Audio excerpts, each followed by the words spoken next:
ஏன் ஜனநாயகன் ரிலீஸ் ஆகல? நீங்க ஸ்ட்ரீட்ல போற ஒரு லேடியை கேள்வி, அவங்க சொல்லுவாங்க என்னை விட. நான் சொன்னா விஜயோட அப்பா சொல்றாரு, அவங்க சொல்றாங்க டீட்டெயில். கரூர்ல என்ன நடந்துச்சுன்னு அவங்க சொல்றாங்க. நாங்க சொன்னோம்னா அவர் அப்படிதான் சொல்லுவாரு, விஜயோடைய அப்பா அப்படின்னு தானே வரும். அதனால மக்களை கேளு. மக்களுக்கு இப்ப 5 வருஷத்துக்கு முன்னாடி இருந்த ஜனங்கள் இப்ப இல்ல. விஜய் அவர்கள் அரசியலுக்கு வந்த பிறகு இளைஞர்கள் எல்லாம் அரசியல் பேச ஆரம்பிச்சிட்டாங்க. வயசான லேடிஸ் 50-60 வயசு லேடிஸ் எல்லாம் கூட அரசியல் பேசுறாங்க.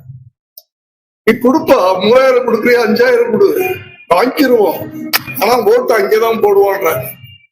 சோ என்னோட அவங்க தெளிவா இருக்காங்க. 5 வருஷத்துக்கு முன்னாடி இருந்தவங்க பணத்தினால அப்படி பண்ணிடலாம், அப்படி பண்ணிடலாம், விலைக்கு வாங்கிடலாம் அப்படின்னு நினைச்சுக்கிட்டு இருக்கிறாங்க. அது நடக்குது. ஏன்னா மக்கள் ரொம்ப தெளிவா இருக்காங்க. நீங்க தெளிவா இருக்கீங்களா? பதிலே பேச மாட்டேன்றீங்களே, அவ்வளவு அடிமைத்தனத்துல இருக்கீங்க. எனக்கு தெரியல.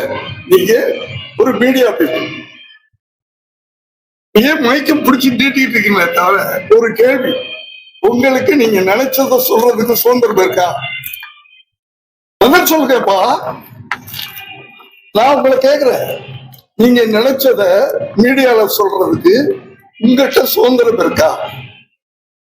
சுதந்திரத்தை பறிக்கிறது யாரு நினைக்கிறீங்க? சுதந்திரம் இருக்கா? பதில் சொல்லுங்க. அப்படி சுதந்திரம் நீங்க அதை பறிக்கிறது யாரு நினைக்கிறீங்க? என்ன கேட்டீங்க? இருக்குமா இருக்கா இல்லையான்னு கேக்குறேன். பதில் சொல்றதுக்கே உங்களுக்கு திராணி இல்லையே. அப்ப இவ்வளவு பெரிய ஒரு கட்சி அமைச்சு இவங்களோட போராடி ஜெயிக்கணும்னு வர்றாரு. அவருக்கு எவ்வளவு எதிர்ப்புகள் இருக்கு, ஆனா பயம் இல்ல அவருக்கு. புரியுதா? என் படங்கள்லாம் உங்க வயசுல நீங்க பார்த்திருக்கீங்க. எனக்கு பயம் கிடையாது. சோ என்னுடைய ரத்தம் தானே.